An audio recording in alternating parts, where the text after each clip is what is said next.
제가 오늘 쌍방향 소통 설교를 하려고 준비를 했는데 칠판은 여기 있고 강대상은 저기 있고 제가 여러분 땀을 좀 많이 흘려요. 선풍기도 놔달라 그러는데 선풍기는 또 여기 있어요. 아주 소통이 잘 되는 거 보니까 오늘 하나님께서 예비하신 은혜가 크다라는 생각을 하면서 기대가 되는데 여러분 기대되십니까? 오늘 말씀의 제목 감춰진 설교 드러난 은혜 따라하겠습니다. 감춰진 설교 드러난 은혜. 반갑습니다. 저는 만나교회 죄송합니다. 저 처음 실수를 하네요. 정동제일교회 교회 학교를 담당하고 교육부를 담당하고 있는 박원 목사입니다. 아유 부끄러워라.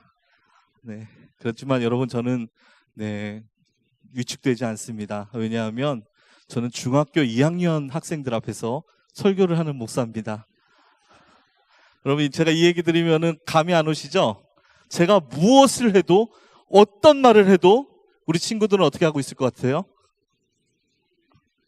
좀비 표정처럼 전혀 표정의 변화가 없습니다.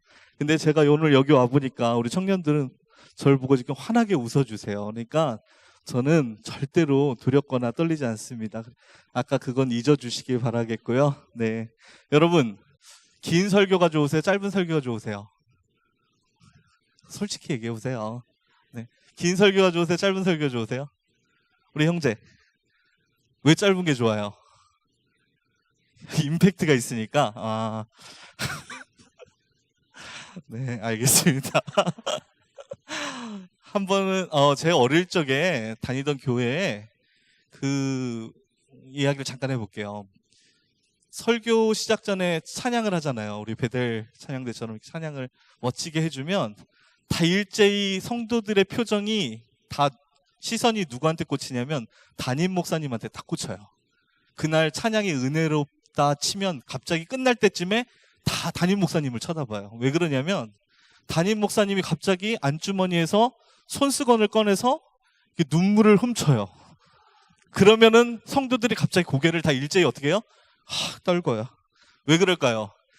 목사님이 성가대 찬양에 은혜 받아서 우시면 그날 설교가 2시간이에요. 상황이 뭔지 아시겠죠? 바쁜 현대인들이 예배까지 길면 설교가 길고 지루하면 여러분 어때요? 진짜 참 이 시간만큼 괴로운 시간이 없어요. 하여 저도 오늘 이 쌍방향 소통 설교를 오늘 처음 실시를 하는데 시행을 해보는데 여러분들이 어떻게 저와 함께 해주느냐에 따라서 설교가 금방 끝날 수도 있고 여러분들의 협조가 없으면 설교가 하염없이 길어질 수도 있다라는 것을 전제로 오늘 말씀으로 한번 들어가 보도록 하겠습니다. 오늘 본문의 말씀을 가지고 여러분 설교 들어보신 분 혹시 오늘 설교의 어떤 내용을 한번 제가 간략하게 설명을 해볼게요. 사도 바울이 에페소를 나와서 이제 예루살렘으로 들어가기 직전에 드로아 지방이라는 곳에 거주하게 됩니다. 거기서 장장 며칠을 있었냐면 7일 동안 있었어요. 그렇죠? 7일 동안 있고 마지막 밤이에요. 마지막 밤에 이제 떡을 떼고 설교를 하는데 그 강론이 깊어지고 있을 때 누가 등장하죠? 유두고라는 청년이 등장합니다. 그 청년이 어떻게 돼요? 꾸벅꾸벅 졸다가 3층에서 어떻게 돼요? 떨어져요. 그래서 어떻게 됐죠? 죽게 되는 사건입니다. 여러분 여기까지 이거 가지고 설교 들어보신 분 한번 들어보세요. 거기서 얻은 결론이 뭡니까 여러분? 우리 청년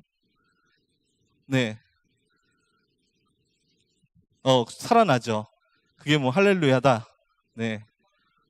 뭐라고 그러셨어요?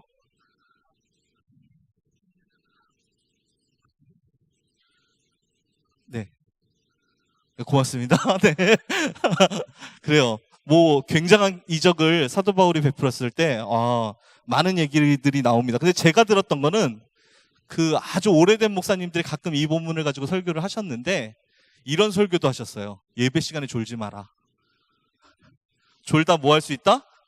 죽을 수 있다. 나는 그런데 사도 바울이다 아니다? 나는 너희들을 살릴 수 있다 없다? 없다. 두 번째, 있어야 할 곳에 있어라. 창문에 걸터 앉지 마라.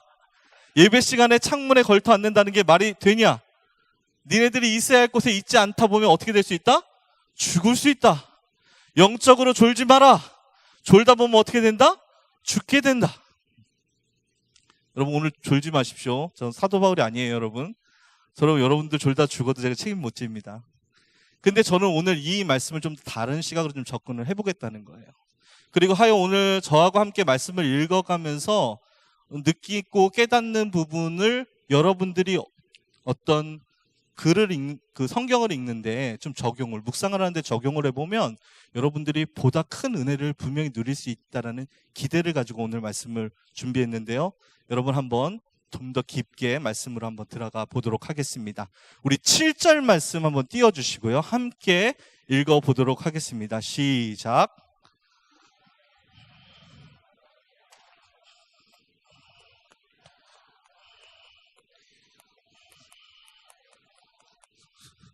네.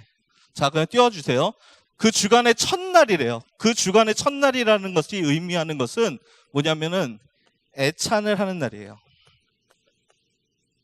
자, 그리고 뭘 하고 있죠? 그 애찬식 때 뭘 하죠? 그럼 우리가 떡을 떼게 되죠. 모였더니 그 바울은 이제 그 이튿날 이제 떠나가야 할 수밖에 없는 마지막 밤입니다. 그때 강론할새 말을 어떻게 했어요? 밤중까지 계속했대요. 자, 여러분 지금 예배가 언제 드려지는 겁니까? 언제 드려요? 밤에 드려져요. 근데 여러분 지금 뭘 먹었어요? 밥을 먹은 거예요, 여러분 지금. 여러분들 점심 식사하셨나요? 지금이 어떤 시간이에요? 제일 졸릴 시간이죠. 네, 제일 졸릴 시간이에요. 이때 애찬식을 마치고 밤중까지 강론이 계속되었어요. 이유가 뭘까요, 여러분? 마지막 날이라는 게 포인트예요. 마지막 날. 자, 사도 바울이 3차 전도 여행을 지금 떠나고 있어요. 순례의 길을 들어섰어요. 드로아 지방에서 일주일 동안을 머물렀어요. 일주일 동안을 머물렀는데 그 이유가 무엇일까를 찾아봤더니 대부분 이거의 신학자들은 이 애찬에 집중해요. 이 애찬식을 드리고 떠나려고. 왜 애찬을 드리려고 했을까? 예수님께서 마지막 행적 가운데 뭐가 있었어요? 잡히시던 날 밤에 어떻게 했죠? 제자들과 함께 떡을 떼시는 그 상황이 중요한 신앙사건이에요? 신앙사건이 아니에요. 중요한 신앙사건이죠. 그거를 갖다 몸소 체험하면서 경험하면서 예수 그리스도에 대해서 증거하기 위해서 어떻게 했다? 사도 바울이 그날 애찬식에 참여했던 거예요. 그리고 여러분 한번 생각해 봅시다. 제가 오늘 여러분들 앞에서 마지막 설교라고 생각을 한번 가정해 보자고요. 여러분들하고 저하고 이제 일생에서 다시는 못 만나. 그러면 제가 여기서 갖고 있는 역량 중에 최고 귀한 하나님의 말씀을 전하려고 할까요? 안 할까요? 할 수밖에 없겠죠. 그러면은 이 마지막 드로아에서의 마지막 밤에는 지금 어떤 말씀이 선언되어지고 있는 겁니까? 사도 바울에게 있어서 가장 귀한 고귀한 가치를 지금 드로아 지방 사람들에게 전하고 있는 상황이란 말입니다. 여기까지 여러분 이해가 되시죠? 자, 그럼 8절 말씀 같이 읽어보겠습니다. 시작. 우리가 모인 윗다락에 등불이 많이. 자, 우리가 윗다락인데 몇 층이라고 알고 있죠? 정확하게? 네, 윗다락 3층. 자, 다락방의 특징이 어떻게 돼요, 여러분? 다락이 의미하는 게 뭐죠? 구조적으로 지붕 밑에예요. 그러면은 여러분 어때요? 공간이 협소합니까? 넉넉합니까? 협소한 공간은.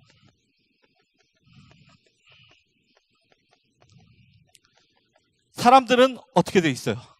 많아요, 적어요? 많죠. 유추가 가능하잖아. 뭐가 많이 켜져 있어요? 그렇죠. 등불이 어떻게 됐어요? 등불은 두 가지 의미로 해석이 가능합니다. 첫 번째는 사람들이 많이 모여있기 때문에 사람들의 숫자. 또 하나는 어떤 문학적 표현일 수도 있어요. 사람들의 열의가 어떻게 해요? 끌어오르는 거예요. 횃불이 타오르는 것처럼. 사람들의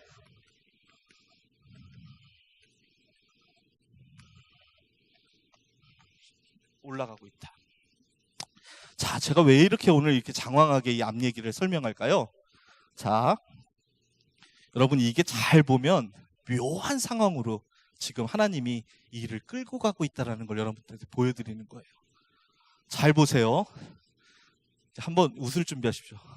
밥 먹었어요. 밥 먹었어요, 여러분. 그리고 어떻게 했죠? 말씀이 길어져요. 길어져요. 사람들이 협소한 공간에 모였어요. 그런데 사람들은 꽉 모였는데 불을 많이 켰단 말이지. 그럼 여러분 좀 공부 좀 한 분들한테 질문합니다. 일정한 공간 안에 사람들이 많이 있어요. 거기다 불까지 켰어요. 횃불이 타오르고 있어요. 그러면은 산소가 어떻게 될까요? 그렇죠. 산소가 부족하면 어떻게 됩니까? 어떻게 돼요? 크게 죽어요. 하품하기 시작하죠. 뭐 하다는 거예요, 여러분? 졸립기 시작한 거예요. 이해하십니까? 자, 그런데 자 이제 드디어 오늘의 주인공. 여기까지 여러분 이해 안 되시는 분 손 들어보세요. 자, 여기서 이제 오늘 주인공이 등장합니다. 9절 말씀 같이 읽습니다. 시작.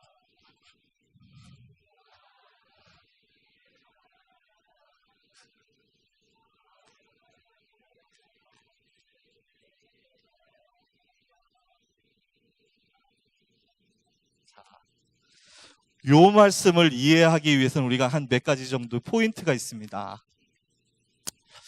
두고 또 창에 걸터앉다.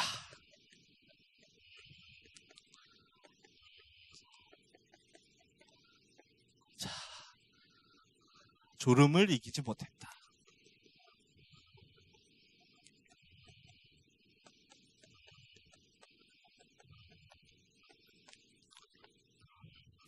자, 여러분 사도 바울이 어떤 인물입니까?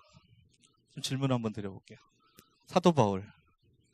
자, 사도 바울은 예수님 이후의 시대에 가장 위대한 사도였어요. 동의하시죠? 신약 성경이 총 몇 권이 쓰여졌죠? 39? 9단 몰라요? 39? 이렇게 하면 저 오늘 설교 길어집니다. 네. 저도 협박해요. 네. 39? 총 몇 권이에요? 27권이죠. 구약은 뭐예요? 몇 권이에요? 구약이 39, 27인가요? 구약은 뭐예요? 몇 권이에요? 크게 39는 어떻게 되죠? 39 그렇죠. 죄송합니다. 구약은 39권이고 신약은 27권이에요. 그래서 39, 27이에요, 여러분. 네, 구약은 39권, 신약은 27권이라는 얘기예요. 27권 중에 중요한 거는 몇 권을 썼죠? 무려 13권을 사도 바울이 썼습니다. 그런데 쓴 글의 형태가 대부분 뭐예요? 서신의 형태를 취하고 있죠. 뭐를 했다고요? 오늘 잠깐 사도 바울 먼저 잠깐 들어가. 사도 바울은 서신을 많이 썼어요. 서신. 이유가 있죠. 한번 말씀 한번 올려주세요. 자, 갈라디아서 아닙니다. 고린도 후서 10장 10절 한번 띄워주세요. 고린도 후서 10장 10절. 10장 10절. 띄워주시고 함께 읽겠습니다. 시작.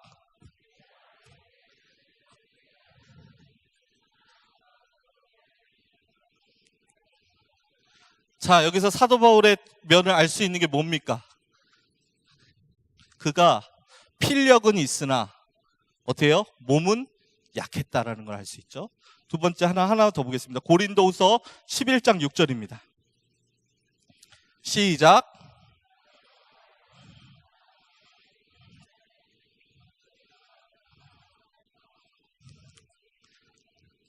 여러분 뭐가 부족해요? 사도 바울이 부족한 게 뭐죠? 육체적인 역량이 되게 약했어요. 그리고 이제 일견에 의하면은 그 바울 대구라 행전이라고 외경입니다. 이거 욕하는 거 아니에요? 바울 대구라 행전에 보면 메브리코의 대머리였다고 기록이 되어져 있어요. 외모가 굉장히 보잘것이 없었던 사람이에요. 하지만 그가 강력하게 갖고 있었던 힘이 뭐예요? 어디에 있어요? 글에 있었다. 그런데 또 약점은 또 뭐가 있다? 언변이 어땠다? 굉장히 떨어졌다는 거예요. 자, 여러분 아까 졸린 상황에 뭐가 또 지금 추가가 되는 거예요? 네. 가르치는 사람이 지금 어떤 상황이에요, 여러분? 언변에 어떤 사람이다? 지금 큰일 난 거예요, 여러분. 잘 들으세요. 지금 가장 중요한 말씀이 선포되어져야 되는 상황인데 하나님께서 지금 어떤 상황으로 지금 우리를 밀고 가고 계세요? 다 좋은 상황으로 밀고 가고 있는 거예요. 자, 이제 유두고에 집중할 때입니다. 유두고. 이게 아주 오늘 굉장히 중요한 일입니다. 유두고, 그가 누구인가? 알 길이 없으나 분명한 사실 한 가지가 있습니다. 제가 공개합니다. 이때 당시에 남자들의 3명 중에 한 명의 이름이 유두고였어요. 충격적이잖아요, 여러분. 막 소름이 돋지 않아요, 여러분? 오, 소름. 3명 중에 한 명의 이름이 유두고였어요. 근데 여기 대전제가 뭐냐면 당시의 노예들 중에, 뭐라고요? 당시의 노예들 중에 3명 중에 한 명이 뭐였다? 유두고였다. 네. 우리나라 이름으로 굳이 따지자면 뭐 옛날에 막진 이름 있죠. 뭐 개똥이 정도 될 거예요. 네. 그런 이름을 갖고 있었어요. 자, 그러면 그 이름에서 유추할 수 있는 게 뭐죠? 유두고는 어떤 인물이었다? 신분이 높았다, 낮았다? 낮았다. 그러면 여러분 하나가 해결되는 게 있어요. 창에 걸터 앉아 있었던 이유. 자, 당시에 애찬도 하고 강론이 시작됐어요. 그러면 여러분 좋은 자리는 누가 앉았겠어요? 시간이 남아도는 사람들이 앉았겠죠. 그렇죠? 근데 유두고는 어때요? 노예 출신이에요. 그날따라 왜 이렇게 일이 많은지 자기한테 주어진 시간이 너무 없는 거라. 그가 자기 일을 죽을 만큼 열심히 하고 왔지만 이미 다락은 어떻게 돼 있는 상황이었어요? 꽉 차 있는 거예요. 여러분 상황이 그려지세요? 머릿속에? 그래서 자리를 찾다 보니까 어디 앉은 거예요, 여러분? 창가에 앉은 거예요. 거기는 아무도 안 앉아 있으니까. 또 이렇게 해석할 수도 있겠죠, 여러분. 어떻게 비집고 앉긴 앉았어, 뒤쪽에. 창가에 걸터 앉긴 앉았는데 말씀이 너무 귀하고 내가 꼭 들어야 되는 얘기인데 오늘 하루의 삶이 어땠어? 너무너무 공공하고 힘들었던 거라. 이 말씀 꼭 들어야 되는데 그래서 그가 선택한 게 뭐예요? 그래도 바람이 조금 들어오는 창가에 걸터 앉았을 거다. 논리적인 추론이 가능하죠. 그렇게 2가지. 늦게 왔거나 아니면 잠을 깨기 위한 노력.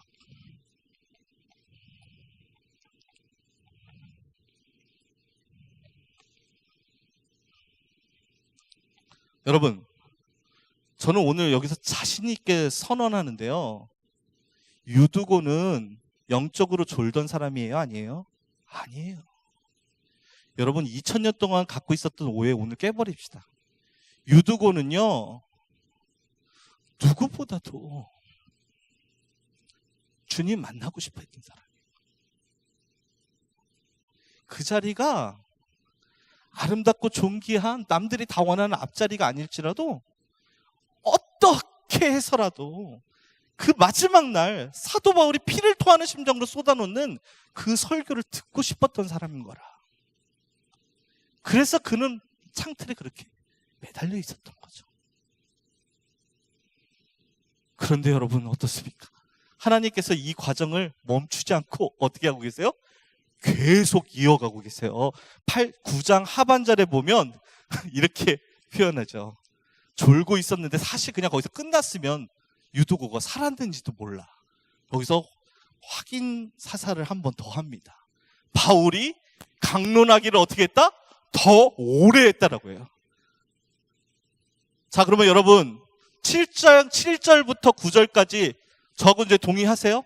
이 말씀을 읽어오는데 무언가 강력한 힘이 유두고를 창가에 앉게 하고 그리고 어떻게 하고 있어요? 그 지루한 말씀으로 바깥쪽으로 밀고 있다라는 느낌이 여러분 드십니까? 드세요, 여러분? 그래요.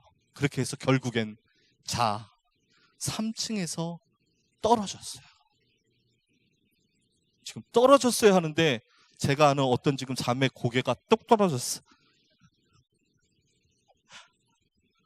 자, 그런데 어떻게 됐겠어요, 여러분? 난리가 났겠죠. 근데 일으켜 봤더니 어떻게 됐어요, 여러분? 죽었어요. 어떻게 됐다? 죽었다. 다 난리가 났겠죠. 여러분 한번 생각해 보세요. 그냥 온전하게 예배를 드리고 있는데 어떤 사람이 혼절해 갖고 쓰러졌어. 근데 갔더니 벌써 호흡이 멈춘 거예요. 그러면 이게 우리 인생 가운데서 여러분 어떤 의미가 있는 사건일까요? 며칠 전이죠? 벌써 며칠 됐나요? 정확하게 지진 난 때가 언제죠?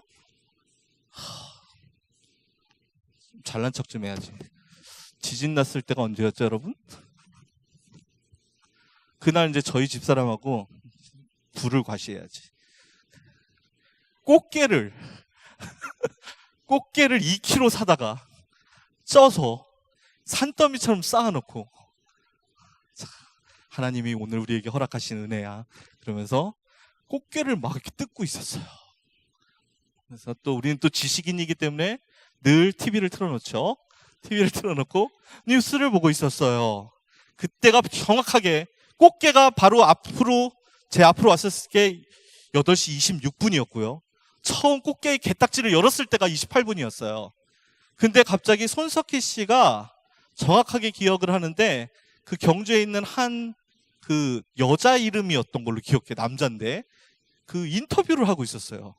7시 40분쯤에 벌어졌던 지진에 대해서 이야기를 하고 있었어요. 그런데 여러분 그 얘기를 듣고 있는데 갑자기 그 전화상으로 인터뷰를 하던 그 사람이 갑자기 막 소리를 지르는 거예요. 막 지금 더 큰 지진이 일어났다고 얘기를 하는데 여러분 제가 어땠겠어요? 막 소름이 끼치는 거예요. 막 그 사람이 막 절규하는 거예요. 막 어떻게 해야 될지 모르겠다고, 자기 18층인데 막 어떻게 막 도망쳐야겠다고 그러는데 저하고 집사람하고 꽃게를 먹다 어떻게 했어요, 여러분? 꽃게를 떨어뜨리고 있는데 놀랍게도 저희 집 그 식탁 위에 등이 2개가 있는데 등이 살짝 흔들리면서 어지러운 거예요. 저 같은 경험 하신 분 있죠? 그래요, 맞아, 있어요. 다른 분들은 다 좀 너무 예민하지 못해. 너무 둔감해. 분명히 느꼈어요. 그런데 약간 어지러운데 와, 그게 얼마나 공포스럽고 무섭던지 순간 느꼈던 게 지진이 나면 할 수 있는 게 아무것도 없구나. 저는 그걸 느꼈어요. 그러면서 이 자연재해가 얼마나 무서운 거라는 거를 알게 됐어요. 근데 이게 왜 공포스럽고 무서웠냐면 경험하지 못했던 일이 우리 앞에 닥쳐오게 되면 우리는 어떻게 하죠? 반응을 제대로 못하죠. 굉장히 공포스럽겠죠. 굉장히 무섭겠죠. 아마 이 경험은 꽃게 뜯다가 지진을 경험한 이 경험은 평생토록 갈 거예요. 근데 여러분 한번 생각해 보란 말이죠. 여러분들 인생에 있어서 어떤 예배를 드리고 있어요. 근데 제발 오늘 한 명 누가 쓰러졌다가 한번 깨어나면 참 좋을 텐데 기절했단 말이에요. 기절한 줄 알았는데 어떻게 됐어? 죽었어. 자, 죽게 되었어요. 자, 죽게 되었을 때 바울이 취한 행동입니다. 10절 함께 읽어보도록 하겠습니다. 시작. 10절 좀 띄워주세요. 시작.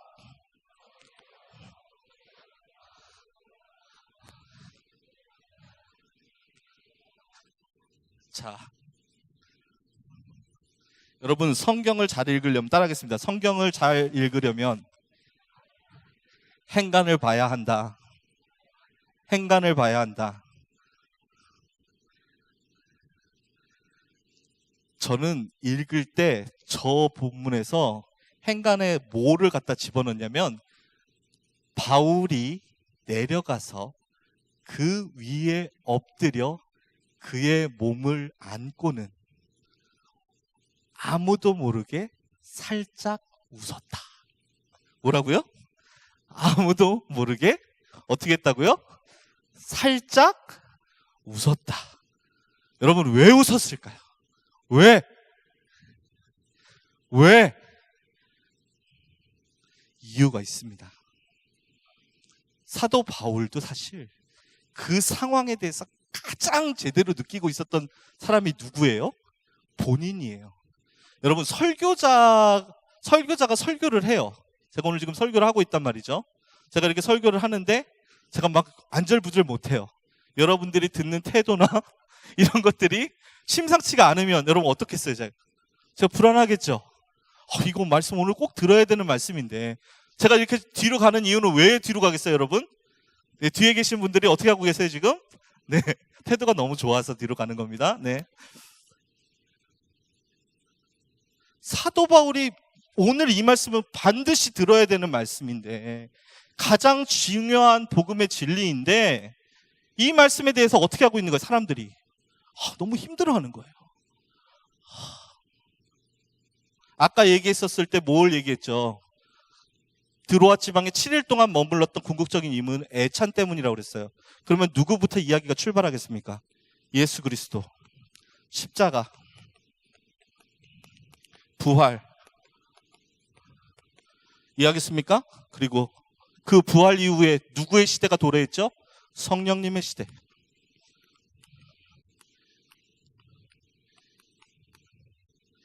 선언. 이런 것들에 대해서 지금 이야기를 하고 있는데 지금 드로아 지방 사람들이 열의는 있지만 상황이 어때요? 못 듣는 거야. 근데 누가 죽었어요? 유두고가 죽어줬네. 근데 사실 며칠 전에 무슨 일이 있었냐면 멀리서 무슨 얘기가 들려왔냐면 베드로가 누구 하나 살렸다는 거야. 뭐라고요? 베드로가 누구 하나 살렸대.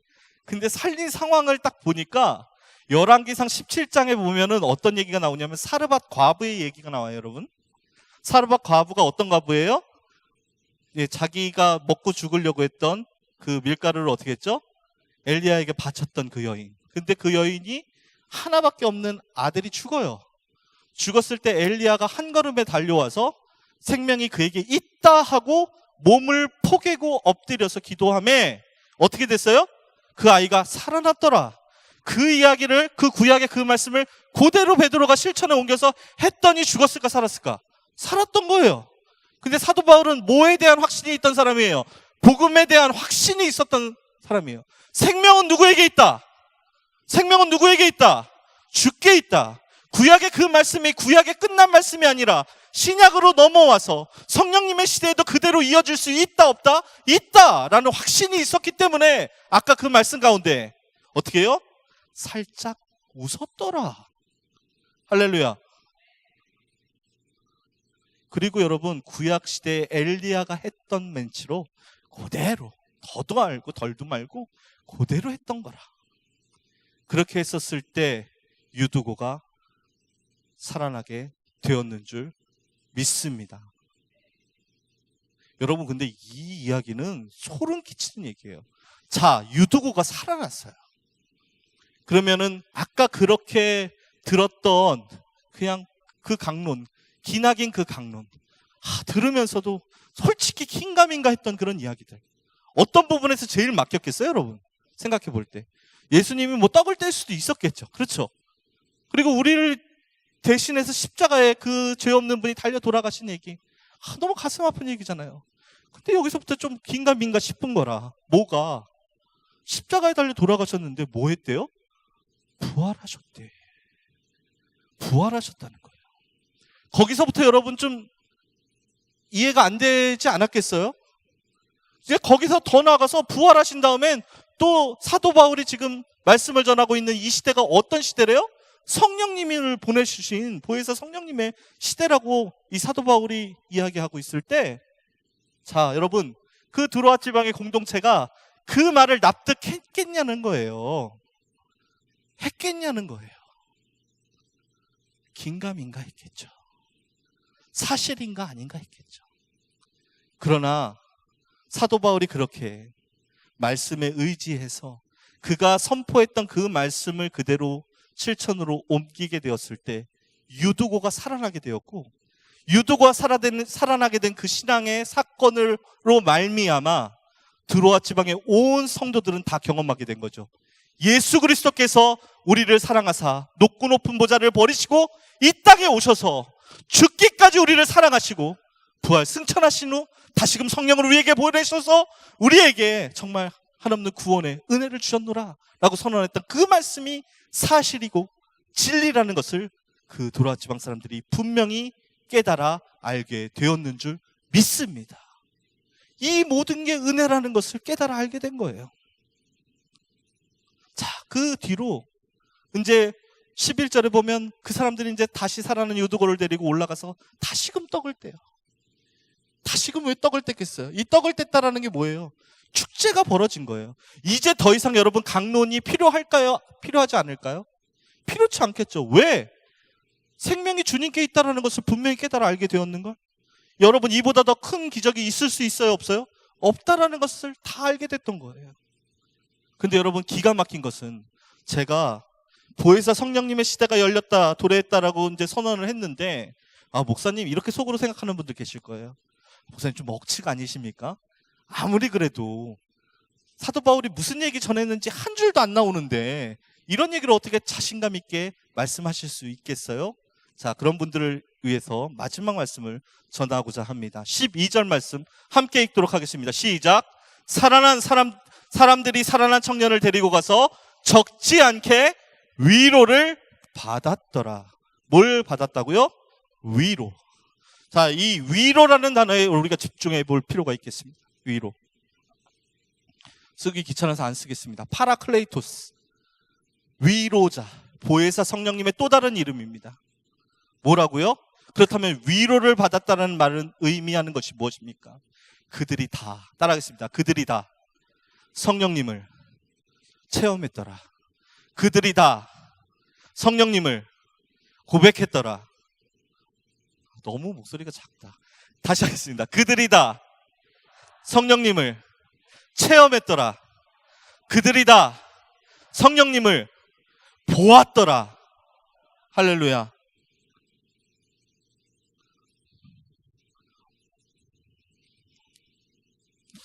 유두고의 이름의 뜻을 아십니까? 그 흔하디 흔한 개똥이. 사실 그 이면의 이름은 이렇습니다. 행운의, 복이 많은. 근데 여러분, 이건 세상적인 용어인 것 같아요. 이거를 갖다 신앙적으로 풀면 뭡니까? 은혜 안에 살고 있는, 은혜 안에 살고 있는 자, 그가 바로 유두고의 본 의미라고 저는 믿습니다.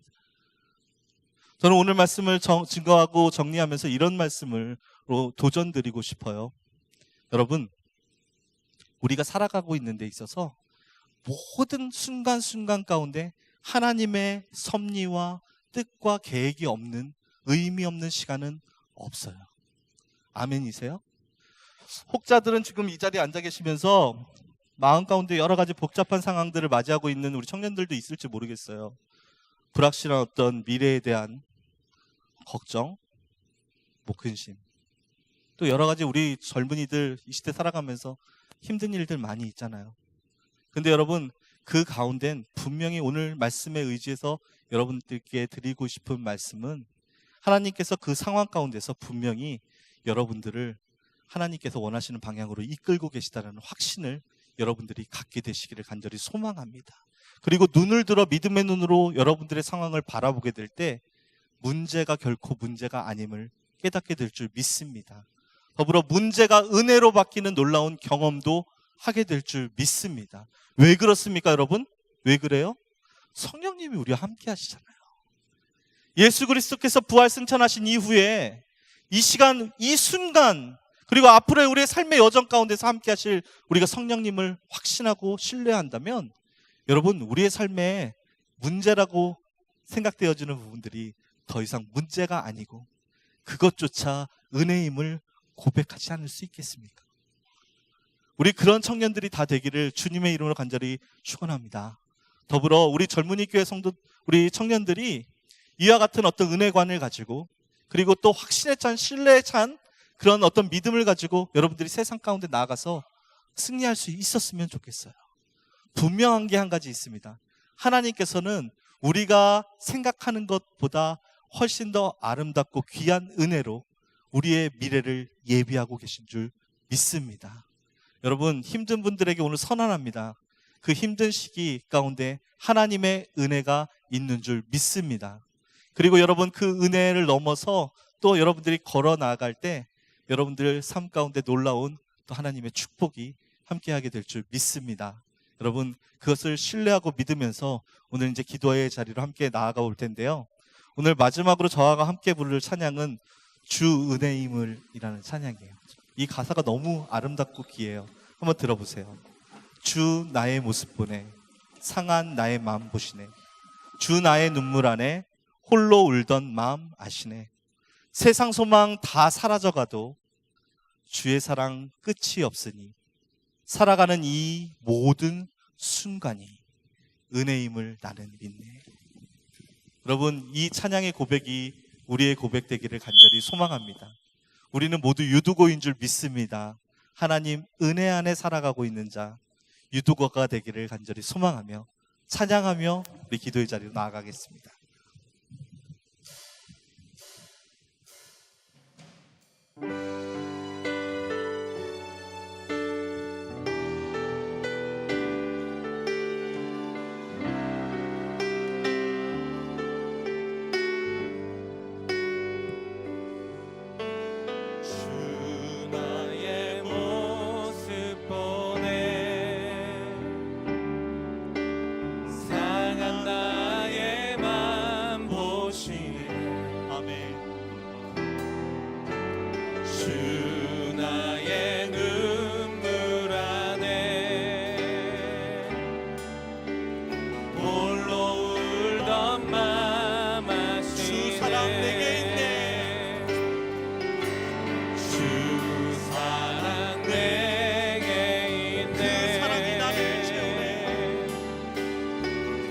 사랑이 날 채우네. 아멘.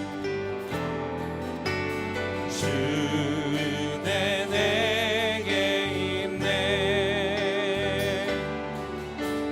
그 은혜로 날 세우네. 세상 소망 다 사라져가도 세상 소망 다 사라져가도 주의 사랑은 끝이 없어. 주의 사랑은 끝이 없으니 아멘. 살아가는 이 모든 순간이 주 은혜임을 나는 믿네. 세상 소망 다 사라져가도 세상 소망 다 사라져가 주의 사랑은 끝이 없으니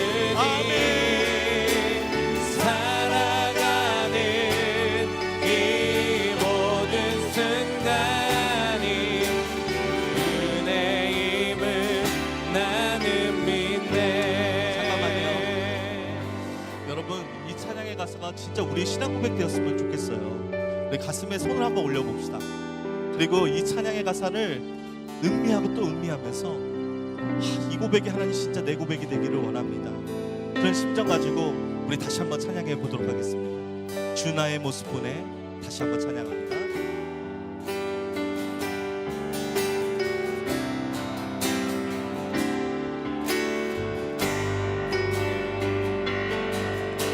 주 나의 모습 보내 상한 나의 마음을 아시네.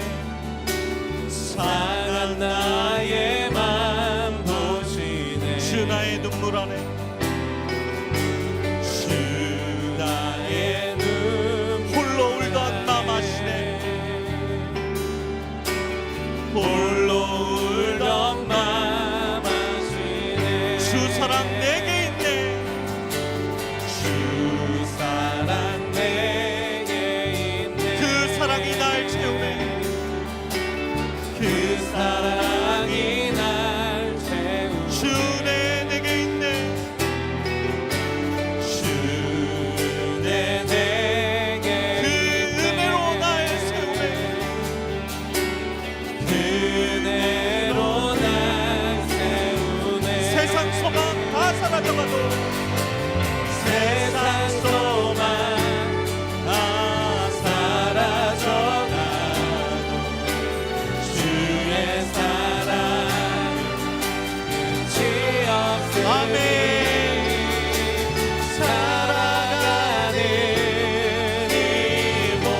기도하며 통성으로 나아가겠습니다.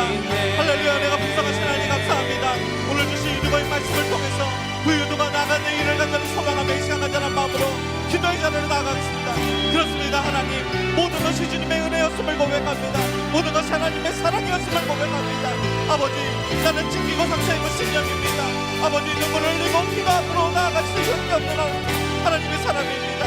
그러나 아버지, 내게 아버지 절망이 아니라 희망이 있음을 주님의 은혜가 내가 있기 때문입니다. 그 은혜로 나를 세워넣어 주셨기 때문입니다.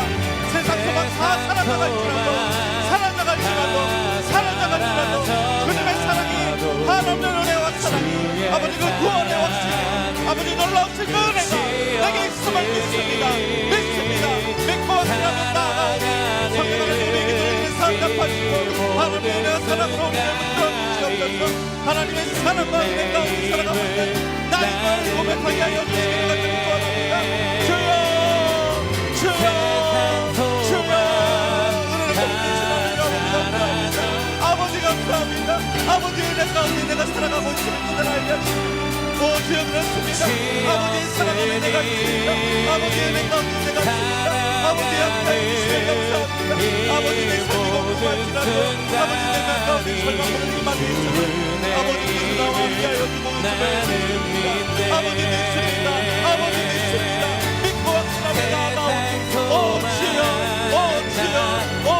나의 것을 답답하여 주의 사랑